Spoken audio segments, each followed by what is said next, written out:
य नमः। श्री राधा कृष्णाभ्यां नमः। गजाननं भूतगणादिसेवितं कपित्थजम्बूफलचारुभक्षणम् उमासुतं शोकविनाशकारकं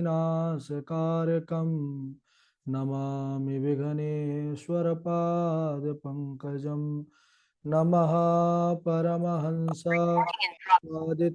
चरणकमलचिन्मकरन्दाय भक्तजनमानसनिवासाय श्रीरामचन्द्राय कृष्णत्वदीयपदपङ्कजपञ्जरान्ते अद्यैव मे विशतु मानसराजहंसः। प्राणप्रयाणसमये कफवातपित्तैः कण्ठावरोधनविधौ स्मरणं कुतस्ते। नारायणं नमस्कृत्य नरं चैव नरोत्तमं देवीं सरस्वतीं व्यासं ततो जयमुदीरयेत्। श्रीलक्ष्मीनाथसमारम्भां नाथयामुनिमध्यमाम् अस्मदाचार्यपर्यन्तां वन्दे श्रीगुरुपरम्पराम्। अञ्जनानन्दनं वीरं जानकी शोकनाशनं कपीशमक्षहन्तारं वन्दे लङ्काभयङ्करं। भक्ति भक्त भगवन्त गुरु चतुर्नाम वपुएक इनके पद वंदन किए नासत विघ्न अनेक। बोले वृंदावन बिहारी लाल की जय। भागवत महापुराण की जय। सुखदेव भगवान की जय।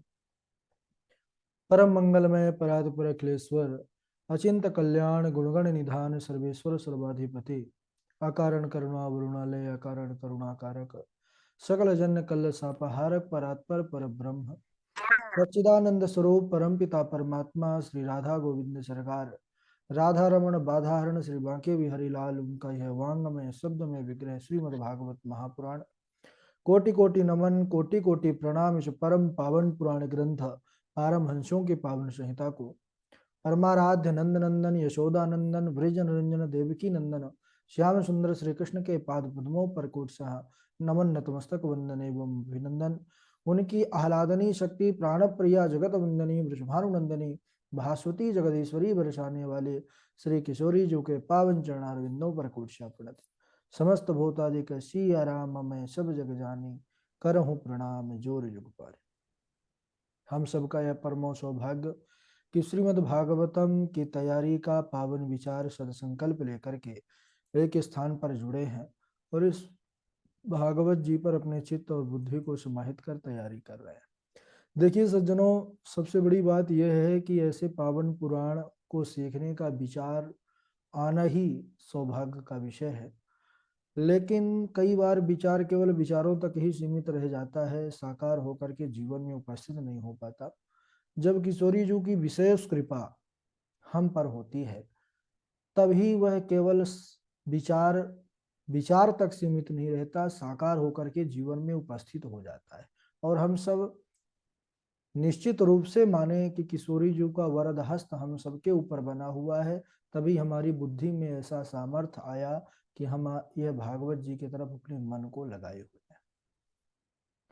बड़ा आनंद आ रहा है। चतुर्थ स्कंद के अंतर्गत अभी हम सबने ध्रुव जी महाराज के पावन तपस्या का वर्णन सुना।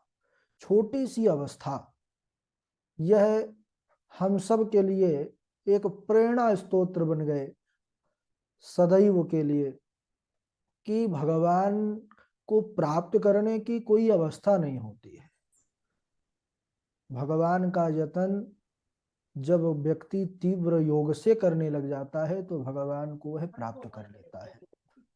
तो प्रहलाद जी भी यही शिक्षा अपने मित्रों को दिए थे कि कौमार आचरित प्राज्ञों, कुमार अवस्था से ही भगवान की तरफ अपने मन को लगाना चाहिए। तो ध्रुव जी महाराज ने भगवत प्राप्ति करके और धर्म पूर्वक 36,000 वर्षों तक धरा का पालन किया। उसके बाद हम सब ने सुना कि ध्रुव जी महाराज के लिए स्वयं भगवान के पार्षद विमान लेकर के आए। मृत्यु देवता ने कहा कि महाराज मेरा वर्ण किए कोई जाता नहीं है, और ध्रुव जी ने कहा कि हम आपका वर्ण करते हैं तो धन्य है।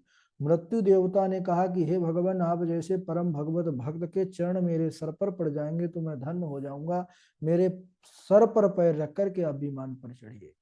तो मृत्यु देवता के भी सर पर पैर रख करके ध्रुव जी विमान पर बैठे हैं और सप्त ऋषि जिसकी निरंतर परिक्रमा करते हैं, ऐसे परम पद ध्रुव को लोग को वह प्राप्त करते हैं।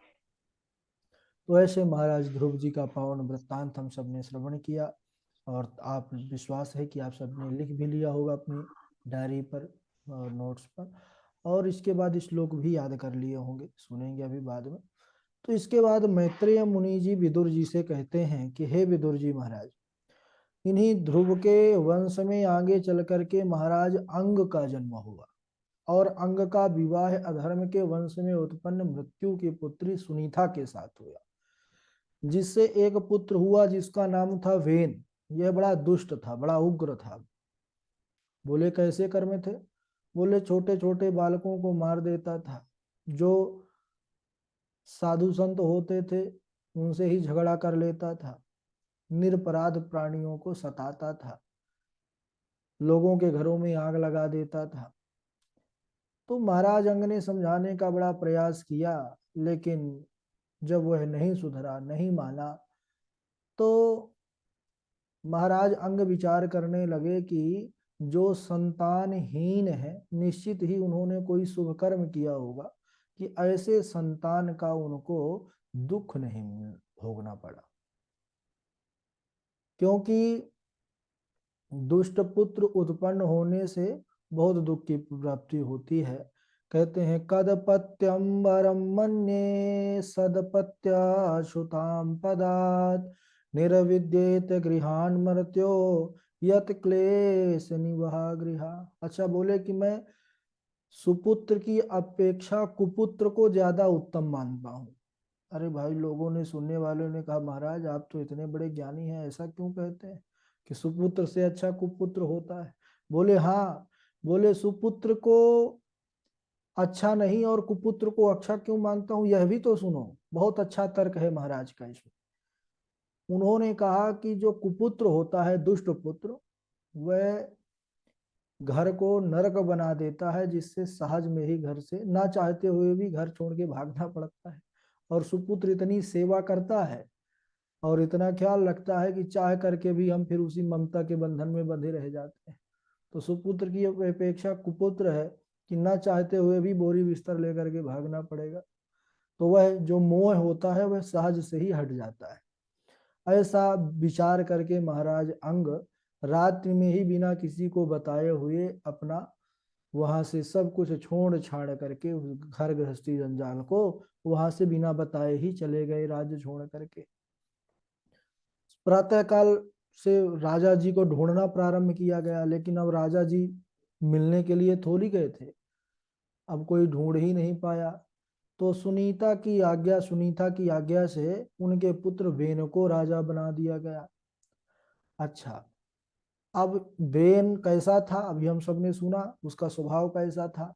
और सुभाषतानी में हम सब ने बचपन में ही सुना था, एक श्लोक आया था कि विद्या विवादाय धनम मदाय शक्ति परेशान परिपीड़नाय खलस्य साधोर विपरीतम एतत् ज्ञानाय दानाय च रक्षणाय।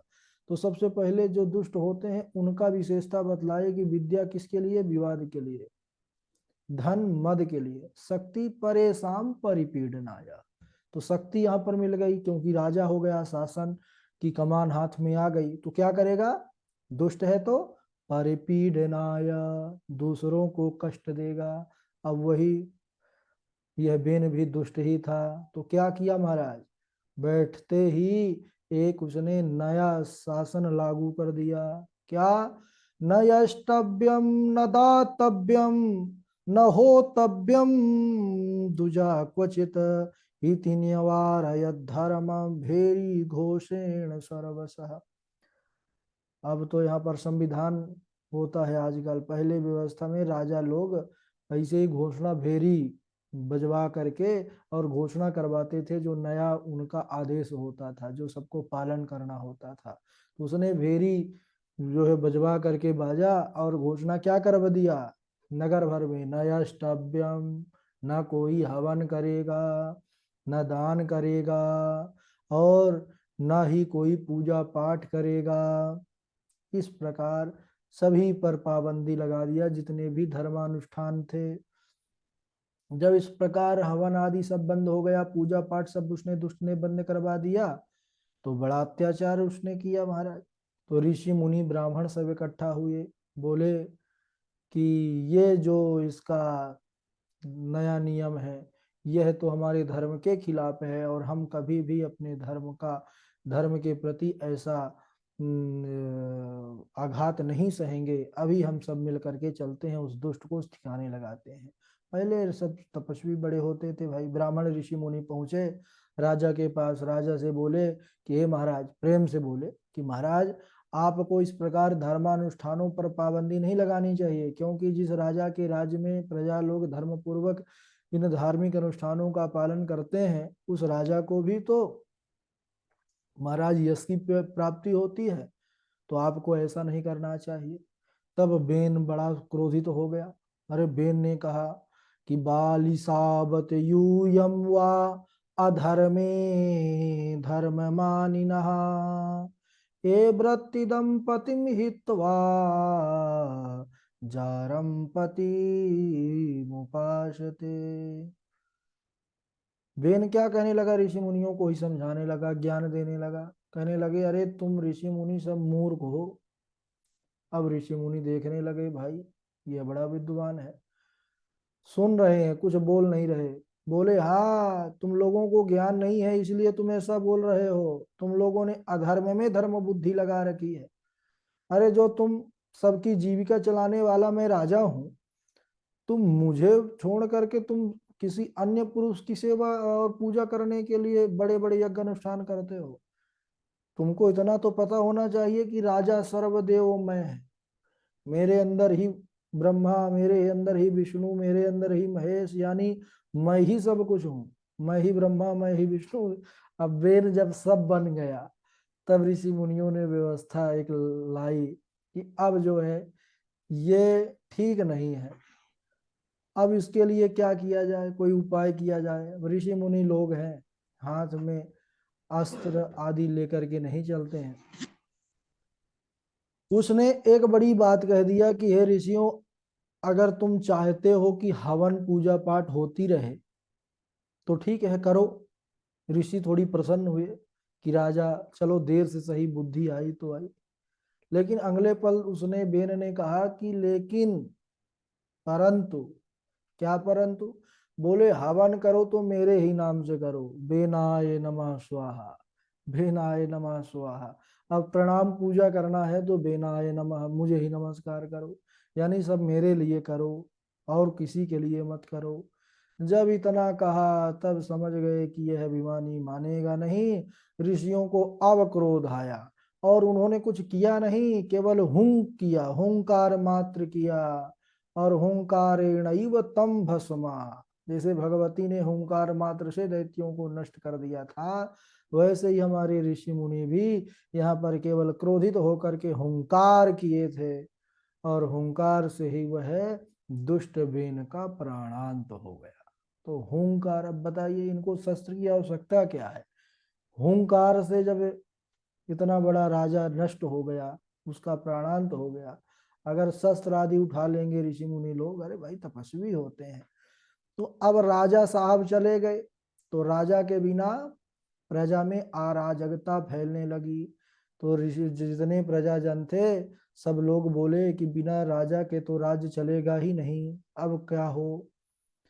तो सब लोगों ने कहा कि ऋषि मुनियों ने ही हमारे राजा साहब को परलोक पहुंचाया है, अब उन्हीं के पास चले, वही कोई मार्ग बताएंगे। ऋषि मुनियों को प्रणाम किए, समझ गए थे कि राजा ने अपमान किया था तो राजा की टिकट कट गई है, इसलिए सबने प्रणाम किया। कहा, महाराज कृपा करिए, राज्य तो बिना राजा के चलता नहीं है, आप सब तो बड़े कृपालु हैं, बड़े दयालु हैं। बार बार प्रणाम करके कहा कि महाराज हमको राजा दे दीजिए हमारे राज्य का। ऋषियों ने कहा, ठीक है, वो राजा तो चले गए, लेकिन हम व्यवस्था करते हैं। और सबसे पहले वेन के जंघाओं का मंथन किया गया महाराज। तो एक काला बौना एक पुरुष प्रकट हुआ, प्रजाजन देख के ही भागने लग गए। तो ऐसे राजा को देख करके जब प्रजा भागने लगी तो बोले नहीं भाई तुम राजा नहीं बनोगे, वो बोले तुम निषेध बैठ जाओ, तो वही आगे चल के निषाद कहलाए। और दोबारा उनका भुजाओं का मंथन किया गया। ऋषियों ने जब पुनः वेन के भुजाओं का मंथन किया तो उसमें स्त्री पुरुष का जोड़ा उत्पन्न हुआ। तो जो पुरुष थे वह भगवान के ही अंशावतार महाराज पृथु हुए। पृथु का तात्पर्य है प्रथये अते यशो विस्तार्यते इति पृथु, जिनके यश का स्वाभाविक रूप से विस्तार हो उस उनका नाम पृथु है। और इनके साथ जो स्त्री थी उनकी ही अंश शक्ति जो है अर्ची देवी थी। अब इधर महाराज पृथु को देखे तो जितनी प्रजाजन थे सब प्रसन्न हो गए, क्योंकि पृथु जी जैसे धर्मात्मा भगवान पुरुष राजा प्राप्त हो गए। तो अब प्रजा के आनंद का और प्रसन्नता का ठिकाना ना रहा। अब राजा बन गए महाराज। उसके बाद जब राजा बन गए तो प्रजा अपनी समस्या लेकर के खड़ी हो गई राजा के सामने कि हे महाराज, हम लोग भूखे मरे जा रहे हैं। राजा ने कहा क्यों? बोले अन्न आदि कुछ नहीं होता या पृथ्वी पर, पृथ्वी की सारी जमीन बंजर हो गई। बोले अच्छा। बोले आप खेती तो करते हैं? बोले हम करते हैं लेकिन होता कुछ नहीं है महाराज। अच्छा। महाराज पृथु ने ध्यान लगा करके देखा, अन्नाभाव के कारण को समझ गए कि पृथ्वी ने समस्त धान्यों को अपने उदर में छुपा लिया है। पृथ्वी के कारण ही अब कुछ नहीं हो पा रहा वो, क्योंकि वह नहीं चाहती कि कुछ हो। तब महाराज पृथ्वी पर गुस्सा हुए। पृथु ने धनुष बाण उठा लिया और पृथ्वी मैया से कहने लगे क्या वसुधे त्वाम वधिष्यामि मक्षासन परांगमुखिम भागम बरहिष्या वृंते नातनोति चनो वसु। हे वसुधे, हे पृथ्वी, तू मेरी आज्ञा का उल्लंघन करती है, यज्ञ में अपना भाग तो ले लेती है, बदले में अन्न नहीं देती है, इसलिए आज मैं तेरा वध कर दूंगा। अब भगवान ही थे, सर्वसमर्थ थे। पृथ्वी जी देवी देखती हैं, सोची कोई साधारण राजा है, गौ का रूप धारण करके भागी कि हम भाग जाएंगे तो ये कहाँ से पाएंगे। लेकिन पृथ्वी माता जहां जहां गई तहां तहां अपने पीछे धनुष बाण लिए महाराज पृथु को पाई, तो समझ गई कि यह साधारण पुरुष नहीं है, यह परम पुरुष परमात्मा है। गौ माता ने प्रणाम किया। उसके बाद क्या कहती हैं उसको हम अगले दिवस श्रवण करेंगे। आज यहीं तक, है ना। बोलिए वृंदावन बिहारी लाल की जय। बड़ा पावन प्रसंग है, अच्छे से तैयारी करिए, सब बारी बारी से श्लोक सुनाइए। सबसे पहले पूर्वी जी हैं, पूर्वी जी के बाद गणेश झा जी हैं, गणेश झा जी के बाद डॉक्टर हृदय शर्मा जी हैं, उनके बाद सुष्मिता जी हैं, और इनके बाद अखिलेश द्विवेदी जी हैं, ऋषा पांडे जी हैं, वैभव जी हैं, सुप्रभा जी हैं, और सुप्रभा जी के बाद मेघनाथ चक्रवर्ती जी हैं, राजा राम जी हैं, और देवेश जी हैं। देवेश जी के बाद हमारे अमित जी हैं, और अमित जी के बाद मोहित कुमार जी, अजय चौबे जी हैं, किरण शर्मा जी हैं। चलिए फिर और आगे हम नाम ले लेंगे। सुनाइए पूर्वी। राधे राधे जी, प्रणाम। हाँ जी हाँ जी, सुनाइए सुनाइए। नन्वेकस्य पराधीना प्रसन्नात् बहवो हताम् तितिक्षया कारणीया मैत्या चाखिल जन्तुषु सत्त्वेन च सर्वात्मा भगवान् सम्प्रसीदति न यष्टव्यं न दातव्यं न होतव्यं द्विजा क्वचित् इति नव्यधर्मम् भेरी घोषेण सर्वशः। राधे राधे गुरु ठीक है जी। ठीक है, सिमरन शर्मा जी सुनाएंगी, उनको कहीं जाना है। सिमरन शर्मा सुना देंगी, फिर झा जी सुना। राधे राधे गुरु जी। अच्छा अच्छा, झा जी आज कहीं पर हैं क्या झा जी आप? जी बाहर में है, कह रहे हैं श्लोक, सुना अच्छा रहे हैं श्लोक। अच्छा अच्छा। कुलम पवित्रम जननी कृतार्था वसुंधरा पुण्यवती च तेन अपार संवित सुख सागरे अस्मिन् अपार लीनम संवित सुख सागरे अस्मिन् लीनम परम। लीनम परे ब्रह्म निजस्य चेतः। राधे राधे गुरु जी। हाँ जी, सिमरन शर्मा जी सुनाएंगी। राधे राधे गुरु जी।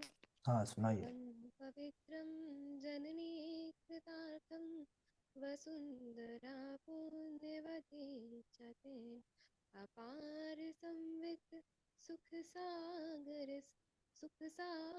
सम्मिल लीनं परम ब्रह्माणि यस्य चेतः। सोपु धन्य उमा सुनु जगत पूज्य सुनु पीर श्री रघुवर परायण जेहि नर उपजविने।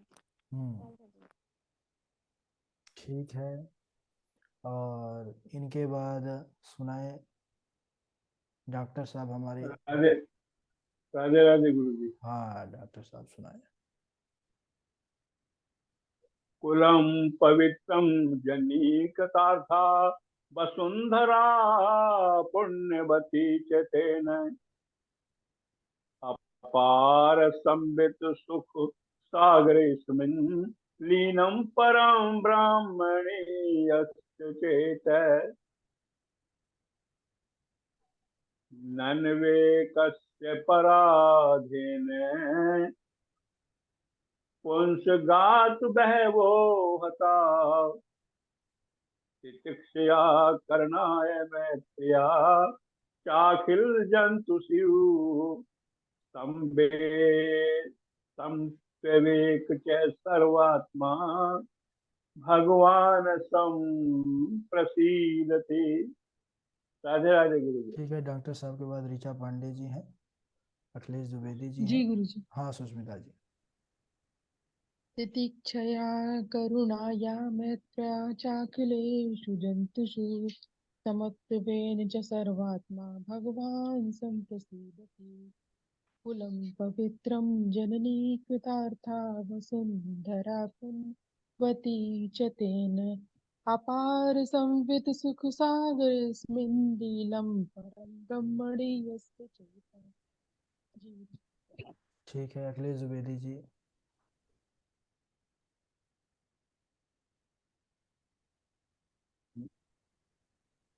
राधे राधे गुरु जी। हाँ जी द्विवेदी जी। तितिक्षया करुणया मैत्र्या चाखिल जंतुषु समत्वेन च सर्वात्मा भगवान संप्रसीदति। राधे राधे गुरु जी। बहुत सुंदर। ठीक है, आगे चल ऋचा पांडे जी हैं। राधे राधे गुरुजी, प्रणाम। जी सुनाइए।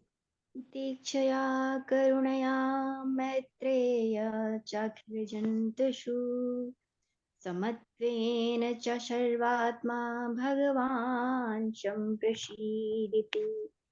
कुलं पवित्रं जननी कृतार्थवसुन्धरा पुण्यवती च तेन अपार संवित सुख सागरेऽस्मिन् लीनं परं ब्रह्मण यस्य चेतः। गुरुजी, हाँ बोलिए। गुरुजी मुझे थोड़ा सा एक मैं कंफ्यूजन है, आप मुझे बताइए मुझे क्या है। अभी गुरुजी मुझे कल संडे छोड़ के ना फिर मुझे चले जाना है, मतलब साउथ मुझे वो गुरुजी चार धाम का जल रखा हुआ है, रामेश्वरम का टूर है हमारा, तो रामेश्वरम चले जाना है गुरुजी। तो तिरुपति बालाजी रामेश्वरम, तो वहां से मुझे गुरुजी 24 तारीख को लौटना है और 24 को फिर हमारे गुरुजी की कथा होने लगेगी ना लखनऊ में। तो 24 से गुरुजी 1 तारीख तक थोड़ा सा जो है, मतलब 1 तारीख तक तो कथा रहेगी। तो ये पूरा महीना गुरुजी मैं बहुत मतलब मुश्किल हो जाएगा, मैं कैसे अटेंड करूंगी, क्या करना है क्या नहीं करना है। तो क्या मुझे छोड़ देना चाहिए 1 महीने के लिए गुरुजी? नहीं छोड़ना नहीं चाहिए, क्योंकि भाई रिकॉर्डिंग वकॉर्डिंग आएगी, फिर आप कहाँ से पाएंगे रिकॉर्डिंग। तो गुरुजी बस इतना रहेगा ना कि कभी मैं कनेक्ट हो पाऊंगी परसों से, कभी मैं हाँ नहीं हो वो पाऊंगी। कोई बात नहीं, और तुम वो तो कम से कम पूरा पीडीएफ नोट से ये आता रहेगा, तो कभी भी जी समय लगेगा तो आप उसको सुन सकती है ना। जी, जैसे कि रास्ते में गुरुजी रहे तो मतलब श्लोक वगैरह शायद नहीं हो पाए सुनाना, या डिस्कनेक्ट हो जाऊं अचानक से, तो आप हाँ कोई मतलब बात उसमें नहीं, कोई बुरा बात नहीं नहीं, मानिएगा। कोई बात जी ठीक है नहीं। गुरुजी, बस यही। ठीक है ठीक। ऋचा पांडे जी के बाद वासवी नहीं जुड़ी है ना, वैभव सुनाएंगे। वैभव।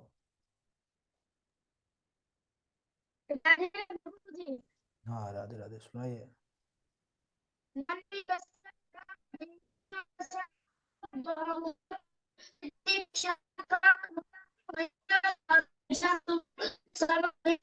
सर्वात्मा भगवान् संप्रसीदति पवित्रं जनकृतात्मा भवति चेन अपासंवित्तुसागरेऽस्मि